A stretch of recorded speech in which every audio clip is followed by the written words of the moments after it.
আজকের ভিডিওতে তোমাদেরকে কাঠগোলাপের ওপর একটা নেক পিস তৈরি করে দেখাবো। আর এটা ছিল একটা অর্ডারের কাজ। তো এখানে প্রথমে ক্লেটাকে মেখে নিয়ে তারপর এগুলোকে টুকরো করে কেটে নিলাম। 3টে টুকরো আমি সমান মাপে করে নিয়েছি। এই প্রত্যেকটা টুকরো থেকে আমি এক একটা কিন্তু কাঠগোলাপ তৈরি করব। তার জন্য প্রত্যেকটা টুকরোকে এভাবে লম্বা করে বেলে নিয়ে এগুলোকে 5টা পাপড়ি তৈরির জন্য আলাদা আলাদা অংশে কেটে নিলাম।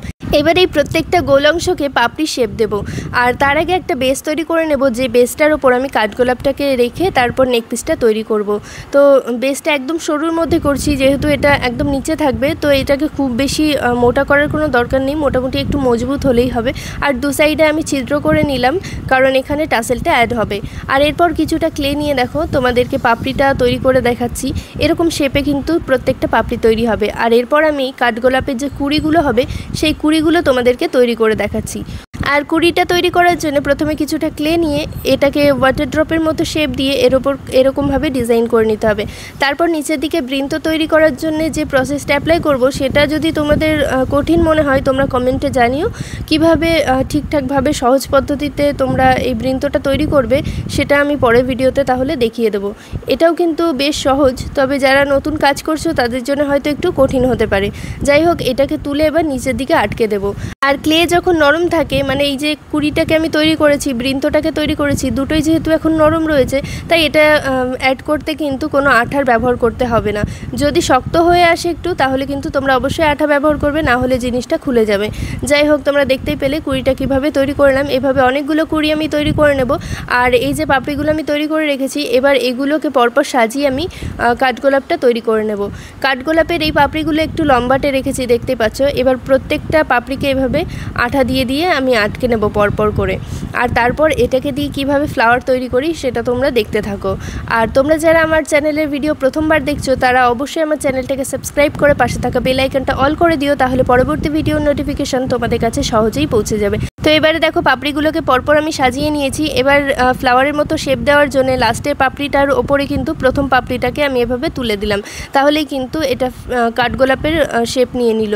তো এটাকে এবার আমি যদি ঠিকঠাকভাবে সেটিং করে রাখতে চাই, তাহলে কিন্তু আমি এভাবেও রাখতে পারি। তাতে কিন্তু একটু সময় বাদে বাদে কিন্তু এটাকে শেপ দিতে হবে। আর যদি তোমরা যেমন আছে এটাকে কোনো ঝঞ্ঝাট ছাড়াই যদি এই শেপের মধ্যে রাখতে চাও, তাহলে একটা কিন্তু যে রঙের কৌটো আছে, সেই রঙের কৌটোর মুখের ওপর কিন্তু এগুলোকে রাখতে পারো, তাহলে যেমন রাখবে তেমনই থাকবে। আর নিচে রাখলে কিন্তু শেপটা বিগড়ে যেতে পারে, তখন সেক্ষেত্রে বারবার করে তোমাদেরকে কিন্তু পাপড়িগুলো ঠিক করতে হবে। তো একই রকমভাবে আমি কিন্তু 3টে কাঠগোলাপ তৈরি করে নিয়েছি। এরপর দেখো বেসের ওপর আঠা দিয়ে আটকাচ্ছি, কারণ ক্লেটা একটু শুকিয়ে এসেছে, তাই এখন যদি আঠা না দিই পরে কিন্তু খুলে যাওয়ার চান্স আছে। তো 3টে কাঠগোলাপকে আমি পরপর এভাবে কিন্তু সাজিয়ে নেব। এখানে আমি কয়েকটা কুড়ি তৈরি করে তোমাদেরকে অ্যাড করে দেখাচ্ছি, কিন্তু যখন নেক পিসটা ফাইনাল হয়ে যাবে তখন দেখতে পাবে আরও কয়েকটা কুড়ি আমি অ্যাড করেছি। আর এখানে বেসটাকে নরম অবস্থাতেই তুলতে হচ্ছে, তবে তোমরা যখন কাজ করবে বেসটার নিচে খুব বেশি করে পাউডার দিয়ে দেবে, তাহলে খুব একটা কষ্ট হবে না জিনিসটাকে তুলতে। নয়তো কিন্তু বেসটা নষ্ট হয়ে যেতে পারে বা নরম অবস্থাতে তুলতে গেলে ভেঙে যেতে পারে। তো এখানে আমাকে তুলতে হয়েছে, কারণ আমি যেহেতু ভিডিও শ্যুট করছিলাম, তো ওটা দেখাতে হবে। তো তাই জন্যে এটাকে নরম অবস্থাতেই তুলে নিয়েছিলাম। যাই হোক, এটাকে পুরো রেডি করে কালার করে এবার এর সাথে টাসেল অ্যাড করার পালা। তো প্রথমে আমি দুটো দড়ি নিয়ে নিয়েছি, আর দড়ি দুটোর মধ্যে দিয়ে এভাবে একটা কটন বল ভরে নিলাম, যেটা লক সিস্টেমের কাজ করবে। আর ব্যাক সাইডের যে খোলা দুটো পাশ রয়েছে সুতোর, সেই দুটোতেও একটা করে কাঠের বিট ভরে নেব, তাহলে আর টাসেল তৈরি করার কোনো ঝামেলা থাকবে না। তোমরা যারা টাসেল তৈরি করতে বিরক্ত বোধ করো, তারা কিন্তু এই সিস্টেমটা অ্যাপ্লাই করতে পারো, তাতে কিন্তু তোমাদেরকে টাসেল তৈরি করার আর ঝামেলা করতে হবে না। যাই হোক, এখানে আমি একটা সুতোর মধ্যে ভরে আগে দেখিয়ে দিচ্ছি। এভাবে কাঠের বিটসটা ভরে নেবে, তারপর লাস্টের যে পার্টটা ওটাকে কেটে সমান করে এভাবে আঠা দিয়ে আটকে দেবে। আর আরেকটা যে সাইড আছে ওটাতেও সেমভাবে করবে, তাহলেই রেডি হয়ে যাবে।